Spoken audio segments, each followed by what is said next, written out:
दोस्तों, आज हम फिर से बात करेंगे ईटीएफ के ऊपर।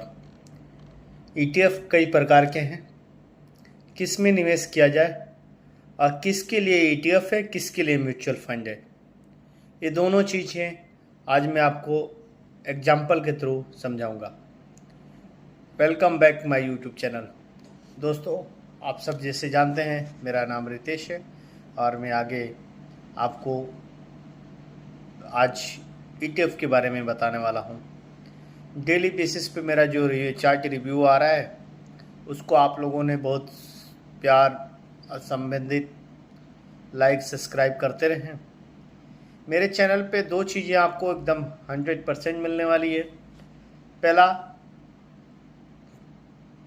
कि आपको मोटिवेशन स्पीच ज़रूर मिलेगा इस पर।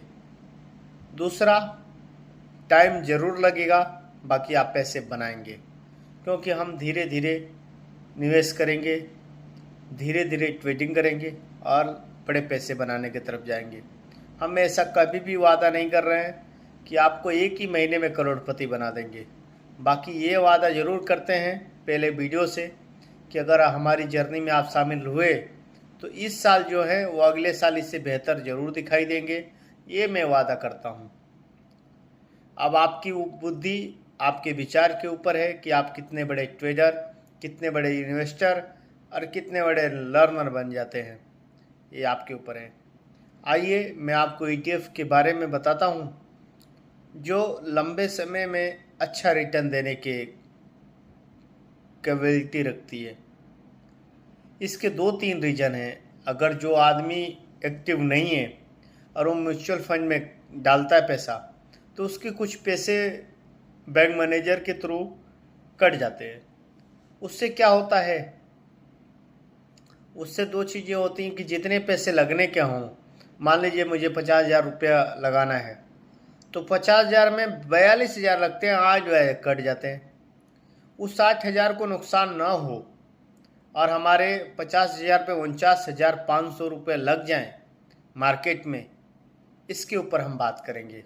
ईटीएफ इसी चीज़ का नाम है और इसके जो डिविडेंड मिलते हैं वो इसमें इंक्लूड हुए जाते हैं, इसलिए बड़ा पैसा बनता है। तो हम आज बात करेंगे कि किसको म्यूचुअल फंड में जाना चाहिए और किसको ईटीएफ करना चाहिए और किसको ट्रेडिंग करना चाहिए।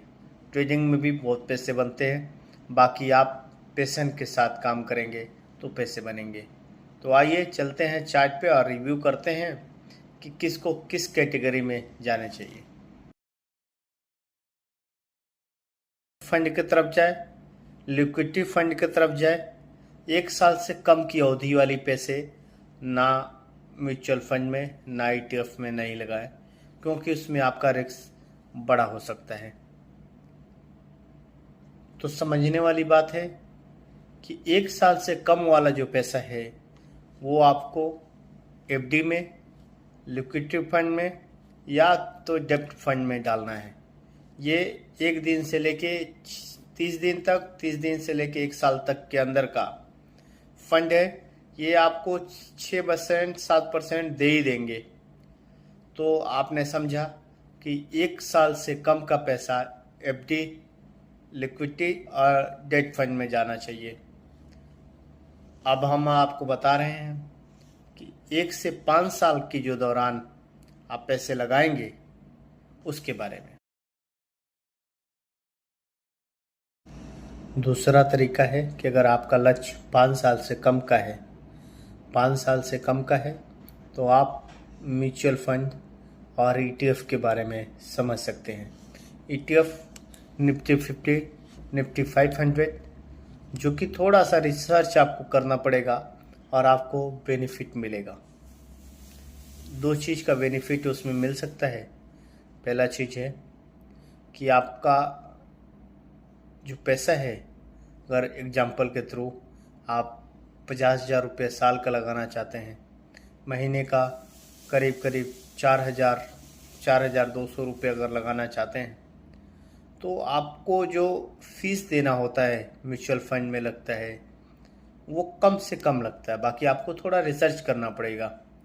आपका गोल समझ में आना चाहिए कि मुझे 5 साल के अंदर का पैसा लगाना है, तो Nifty 50, Nifty 500, mid cap, small cap थोड़ा रिस्की हो जाएगा, बाकी मिड कैप की तरफ जा सकते हैं।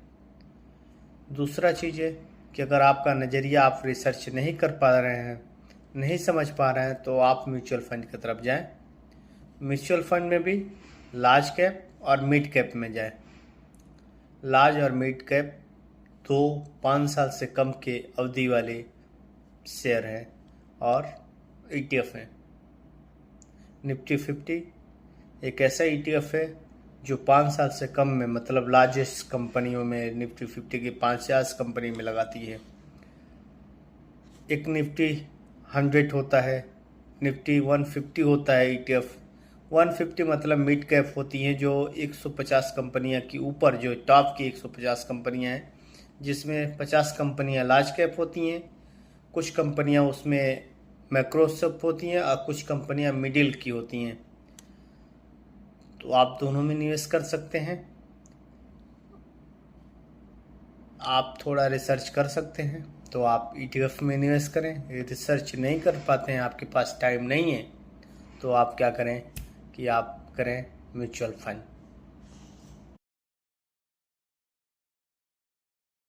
जो भी आदमी 10 साल के लिए आप निवेश कर सकते हैं, 10 साल के लिए दोनों के लिए सही है, म्यूचुअल फंड भी सही है और ETF भी सही है। बस इसमें ध्यान देने वाली क्या चीज़ है कि आप रेगुलर डिसिप्लिन के साथ उसमें निवेश करते रहेंगे। म्यूचुअल फंड और ETF में और म्यूचुअल फंड में क्या है कि आप 10 साल के लिए एक अवधि लेके चल रहे हैं, तो म्यूचुअल फंड में एक अमाउंट हर महीने कटता है। ETF में भी आप SIP कर सकते हैं थोड़ा थोड़ा। बाकी ETF में एक चीज़ कर सकते हैं कि आप टॉपअप कर सकते हैं। टॉपअप मतलब कि आज आपको मार्केट दिख रहा है 4% नीचे, 4% नीचे, तो ETF भी आपका 2% गिरा हुआ है, तो तुरंत आप पैसा लगा सकते हैं उसमें। म्यूचुअल फंड में ऐसा नहीं है। म्यूचुअल फंड में आपको महीने दर महीने लगाने हैं। आप टॉपअप करने जाएंगे तो आपका उस क्लोजिंग बेसिस पे जो आएगा NAV, उस पे आपको मिलेगा। बाकी ETF में ऐसा नहीं है। ETF में आपको दिख रहा है कि आज ETF 4% गिर गया है, तो आप 4% नीचे भी आप टॉपअप कर सकते हैं, खरीद सकते हैं, और फिर वो बढ़ के 2% रह गया तो आपको 2% का लाभ है। एग्जाम्पल के थ्रू आपने कोई भी ETF लिया, जूनियर बीज लिया, जिसका दाम है इस टाइम 728 रुपये। आपने देखा कि ये बीच में आ गया 650 रुपये पे, आपने खरीद लिया जूनियर बीज को 650 पे, ये बढ़ के हो गया 700 रुपये, तो आपको ये 50 रुपये का फ़ायदा होगा। बाकी म्यूचुअल फंड में क्या होगा कि ये क्लोजिंग हुआ है 700 रुपये पे, तो उसी दिन सेम डेट पे आप पैसा लगाएंगे, फिर भी आपको 700 रुपये का क्लोजिंग बेसिस पे आपको मिलेगा, ना कि 650 के क्लोजिंग बेसिस पे नहीं लगाएंगे।